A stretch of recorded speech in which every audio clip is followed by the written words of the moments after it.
Hi there, it's Phil. This is the video 13 now for the Annie Wilson Children's Home. This is getting justice, this is finding the truth, this is sharing the truth, this is trying to get in contact with the kids who used to live at the Annie Wilson Children's Home, and finally to be able to get closure. Now, with me doing all these videos, I am sort of finding it is extremely doing really well for me to deal with what I've been going through all my life. So I don't want anybody to ever have any negative thoughts about what this is doing to me, because to be honest, this is actually helping me get more closure and helping me to be able to get on with it, deal with it, get on with the rest of my life and be able to move on and put it behind me. But I just basically wanted to really try and get some justice, because I don't want any other kids who've been through the system to go through what I've gone through all the different sort of ways of trying to find justice and get justice and trying to get the truth spread and heard and trying to find out, the whole story, not just mine. Now, I'm going to read this email from the RCO. It's going to be a long one.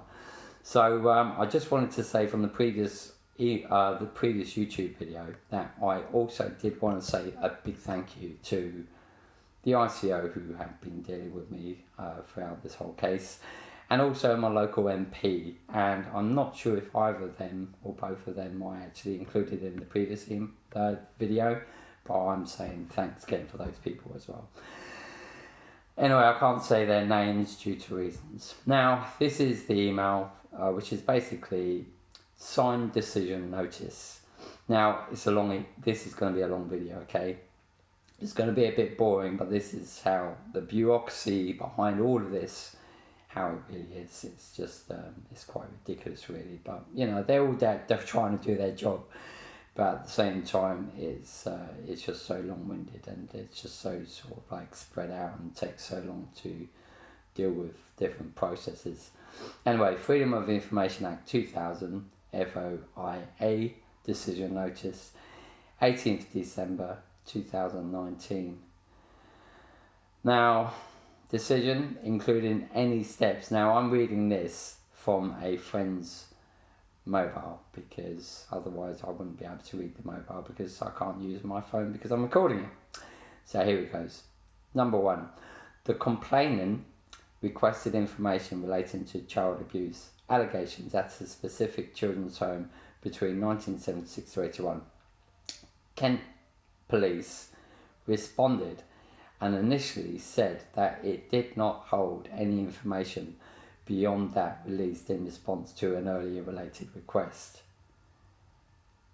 Number 2, during the course of the Commissioner's investigation, Kent Police revised its position and said that it could neither confirm nor deny on cost grounds Section 12 of Freedom of Information Access whether it holds the requested information.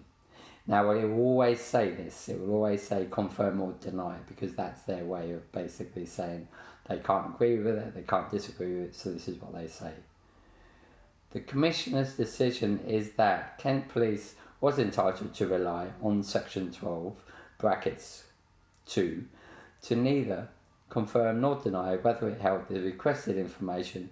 She also finds that it complied with its Section 16 advice and assistance obligations. She does not require Kent Police to take any steps as a result of this notice. Background previous request. 4. The complainant originally submitted an information request on the 9th of April 2019, which was similar to the request being considered here. This was handled by Kent Police outside FOIA. It said this was because it related to the complainant personally as a victim of crime. It also said the official provided the complainant with his own crime reports and stated that no other reports had been made that he could find. Clearly, this was not a response under FOIA, since no personal data would have been released to the complainant under the legislation. Number 5. Kent Police provided its response outside the terms of Freedom of Information Act. On 9th of April 2019, it provides a crime reference number which related to the complainant himself, but said no other information was held. It explained that any records going back to the 1970s and early 1980s would not have been retained. Kent Police also provided the following explanation to the Commissioner about the request. The complainant's personal data was not provided to him under FOI. It was provided to him as a courtesy by the officer in the case when the complainant requested a copy. Had it been requested under FOIA, we would have complied, and NCMD neither confirm nor reply response. Number 7. Complainant wrote to the Commissioner about how this request had been dealt with. The Commissioner noted that the response had not been in line with the terms of the Freedom of Information Act. She was satisfied that it constituted a valid FOIA request in accordance with Section A of FOIA, and she asked Kent Police to provide a valid response under the FOIA, albeit this was likely to be different to the response it had responded to him recently, personally. In the interim, on the 26th of June 2019, the complainant contacted the Commissioner stating that he required the requested information for the named individual plus any other people reported to Kent Police. The Commissioner explained that this constituted a new request and advised the complainant to submit this to Kent Police, which he did so on the 2nd of July 2019. This is the request being considered in this notice. Number 9. Kent Police provided its FOIA response to these two requests on the 5th July 2019 and said that no information was held. Request and response 10. On July, the 2nd of July 2019, the complainant wrote to Kent Police and requested information in the following terms. I request under the FOIA additional information about any crime reference numbers, reports, allegations of child abuse at location redacted and name redacted, or any other people reported to Kent Police during me living there between 1976 and 81. Kent Police responded on the 5th of July 2019. It stated that no information was held. Scope of the case. Number 12. The complainant contacted the Commissioner on the 8th of July 2019 to complain about the way his request for information had been handled. He remained dissatisfied following receipts of FOIA response on the 5th of July 2019. The Commissioner contacted the complainant to explain that the complainant request of the 2nd of July 2019 constituted a new request because it was a different and broader request to that complained about originally. She said she was able to consider complaints about both requests and that this would necessitate two separate but linked investigations. Following a written exchange, the complainant asked the Commissioner to investigate only his most recent request, i.e. that of 2nd of July 2019, as set out in paragraph 10 of this notice. The Commissioner has exercised their discretion and accepted this complaint without the need for an internal review. As part of number 15, as part of her initial inquiries, the Commissioner queried the searches which Kent Police had made to try and locate any information held. This resulted in Kent Police revising its position from information not held and instead citing section 12.2 of Freedom FOIA, i.e. that the cost of exerting whether or not any information may be held will exceed the cost limit. It advised the complainant accordingly on the 24th of July 2019. The complainant remained dissatisfied and asked the Commissioner to investigate Kent Police's reliance on section 12, close brackets 2, of FOIA in relation to his request of 2nd of July 2019. Number 17. The Commissioner has considered whether Kent Police was entitled to rely on Section 12 in relation to this request. Reasons for decision. Section 12, cost of compliance exceeds the appropriate limit. 18. Section 12 of FOIA states that any person making a request for information to a public authority is entitled to be informed in writing by the public authority whether it holds information of description specified in the request, that's A, and then B, if that is the case, to have information communicated to him.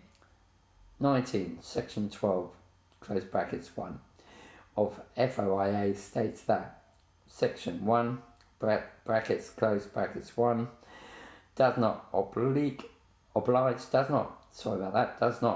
a public authority to comply with a request for information if the authority estimates the cost of the complying with the request will exceed the appropriate limit. 20. Section 12.2, close brackets 2, provides that a public authority is not obliged to confirm or deny whether all requested information is held if it estimates that to do so would incur cost in excess of the appropriate limit. In other words, if the cost establishing whether information of description specified in the request is held would be excessive, the public authority is not required to do so. 21. Freedom of Information and Data Protection, appropriate limit and fees. Regulation 2004. The fees regulations set the appropriate limit to the cost of £450 for Kent Police. They also specify that the cost of complying with a request would be calculated at a rate of £25 per hour, meaning that the appropriate limit for Kent Police equates to 18 hours. 22. Estimating whether complying with a request would exceed the appropriate limit. Regulations 4, close brackets 3, states that an authority can only take into the account costs its reasonable experts to incur in A, determining whether it holds information, B, locating the information or a document containing it, C, retrieving the information or a document containing it, and D, extracting the information from the document containing it. 23. Section 12, close brackets 2, requires the public authority to estimate the cost of confirmation of denial rather than to formulate an exact calculation. The question for the Commissioner here is whether the cost estimate by Kent Police was reasonable. If it was, then Section 12.2 was engaged and Kent Police was not obliged to confirm or deny whether the requested information was held. Application of Section 12.2, 24. Kent Police has told the Commissioner that the records from 1976 to 81, i.e. the period requested by the complainant, would have been held manually and stated. In terms of searching manual data, it is not possible to search manual records without a date. The complainant's date range of years would amount to many thousands of records, which would all be required to be manually reviewed. This would engage the cost exemption at S12. 25. In relation to the manual records held, Kent Police also advise the Commissioner as follows. Records are not recorded by venue. They are reported by URN, i.e. custody number, crime report number, case file number. Therefore, it is not possible to perform a search on the address of the home. Sometimes contents of boxes may contain names of victims. It is a long shot, nearly impossible. However, the list of potential offenders' names, of which there were 3, were run through Trans-Search to see if the name appeared anywhere in our system with no results.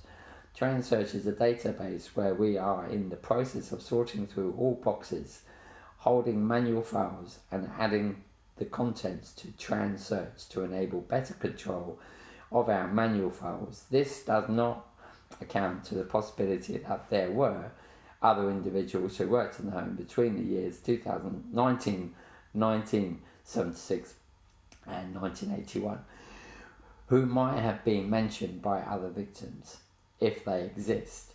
It is extremely difficult to provide an overview of how long it takes to review a box. However, the records management team estimate that it takes between 1 hour and 2 days, depending on the content of the box, assuming that there might be information held in 52,000 boxes that Kent Police has not yet transferred onto Transurge system, basing it on the lowest possible time of 1 hour per box. This would amount to 52,000 hours or 6 years to identify if any data is held in relation to the compliance request.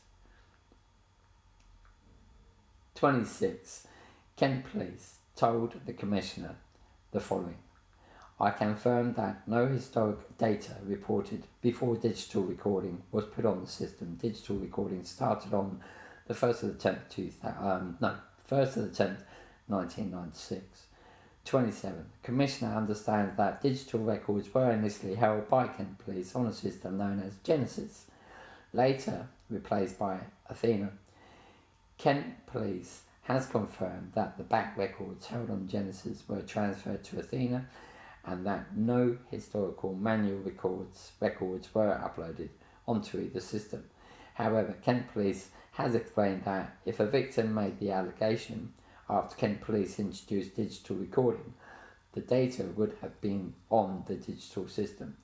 The Commissioner is satisfied that the above explains why the complainant was able to secure his information in relation to his previous related requests. See background section of this notice. 30. Kent Police said it had also undertaken search of its digital records for records held of alleged victims from the time period 1976 to 81 who have contacted Kent Police since the introduction of digital recording in October 1996. It provides the following details: performing the relevant search on date range, limiting the search to the area of location redated, results 155, 1 minute and 2 seconds. Performing the relevant search on data range, limiting the search to an area location, results 210, 38 seconds. Total 2 minutes rounded. Note, the police boundaries changed, so it is possible that there are other police divisions that will need to be searched. There is no facility to reduce the number of returns, as although there are keywords, most of them are not filed in, and therefore each crime report will not be assessed. Total results 365. Reviewed return results relating to a location redated, results 155, 16 of which were found to be relevant, 1 minute 18 seconds, total remaining 139. Relating to location redated, results 210, 17 of which were found not to be relevant, 1 minute 33 seconds, total remaining 193. Once a search is completed, each crime is opened, an investigation report is generated, read, and relevance is identified. Relevant data is put into a separate document for later collation. This cannot be automated. To provide a snapshot, I choose the top 10 crime reports that were listed and perform the above action. 10. Crime reports open, assessed for relevance, non-matched the requirements laid out by the complainant, gave any indication on the summary or modus operandi. 17 minutes 43 seconds. Total crime report 2 minutes rounded. The estimate to identify the relevant data held on Athena 332 times 2 minutes 11 hours 4 minutes. Kent Police explained that Athena cannot be searched by free text, but that system allows for searches on data committed, crime type and location. However, it is possible to separate searches on an individual and separate search on a location. If either bring back a result, it is then possible to identify if any investigations are linked either to the person or to the location. Conclusion 32. Commissioner must decide whether or not the cost estimate given by Kent Police was reasonable. While no sampling exercise is required in the circumstances of this case, the Commissioner notes that searches have been undertaken by Kent Police as a way of estimating how long actual searches would take, in view of the wording of the request and the age of the information which is likely to be held manually, if at all. She is satisfied that the work undertaken by Kent Police to ascertain its estimate is adequate, as the request itself is so broad. The Commissioner therefore considers the estimate to be a reasonable one. She therefore concludes Section 12.2 is engaged and that Kent Police was not obliged to confirm or deny holding of any requested information. Section 16. Now this is 35 now. Of FOI provides that a public authority is required to provide advice and assistance to any individual making an information request. In order to comply with this duty, a public authority should advise the requester as to how their request could be refined to bring it within the cost limit. However, the Commissioner accepts that where a request is far in excess of the cost limit, it may not be possible to provide any useful information or any useful advice. In this case, Kent Police advised the claimant as follows.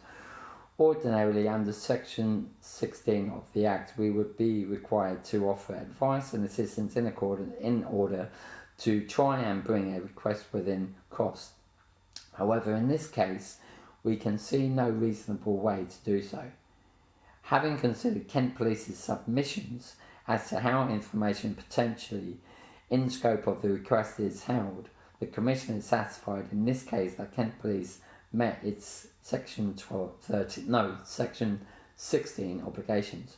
However, the Commissioner does note that, according to it, that Kent Police would be able to search its electronic systems within the cost limit. This would therefore be a possible option where the complainant to decide to make a refined request. Other matters 39. The Commissioner would remind Kent Police to ensure that it recognises future requests submitted in accordance with Section A of FOIA and responds to them under the FOIA. Right of appeal. Now this is what I have already done now, so I've done that this morning. Right of appeal 40.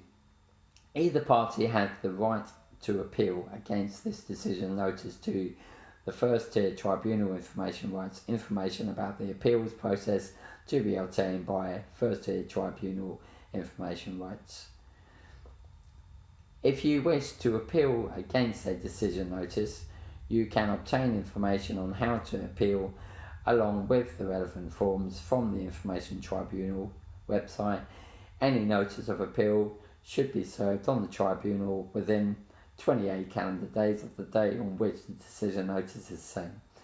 So any notice of appeal should be served on the tribunal within 28 calendar days of the day which this decision is sent. And pretty much that's what I've done today. So I am now at the stage where pretty much that is everything I can do now. And I'm literally looking at it. And literally that is the 18th of September. And today's date, I'm not even sure what today's date is. But all I can say is this, is that I am now on somebody else's phone and I don't even know where the date is. But anyway, it's within 28 days. So I've done that. So anyway, look, this is the end of it now. So pretty much I have put forward that request to the first tier tribunal from that email which I sort of received. And I've got a feeling that email was received a couple of weeks ago it was received. So, you know, I've just got to wait now for 10 days. because that's how long it takes for the first tier tribunal court services to basically reply to me within. They got the 10-day marker. Now that's probably 10 working days. It's not actual 10 working days, so it actually ends up being about 14 days all in all, because you've got 5 working days between 2 weekends. So, you know, it's going to be, you know, 14 days. So let's see what happens next. Anyway, look, all I wanted to do, try and get justice for this case which I'm dealing with about the Annie Wilson Children's Home. Also trying to get closure. Also trying to basically put this behind me.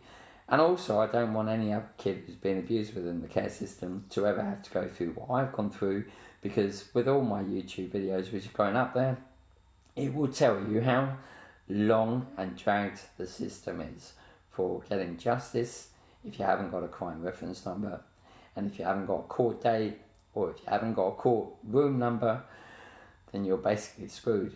And then you go through a historical case where, you know, thousands and thousands of boxes are in storage, but it's not actually, you know, it's not filed underneath the name of the home, or under the abuser, or under the abused, which I think is a bit of a flaw in the system really, because, you know, there should be a system out there which basically you come up with a name where the home was, where the kid was being abused, then you come up with the abuser, and then you come up with the person who was being abused.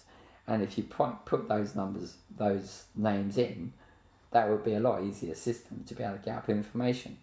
But it all seems to be by date rather than anything else. So anyway, this is the end of this YouTube 13. Unlucky for some, but it's actually my lucky number, 13. Anyway, I'm out 26 minutes in. It's 27 minutes in now. Sorry about the long video, but as I say, that will just show you the bureaucracy behind just trying to get justice. So I'll give you an update as soon as I hear back from the first tier in 10 days. Okay, take care. I'm out. All the best. Have a good day, everyone. Bye.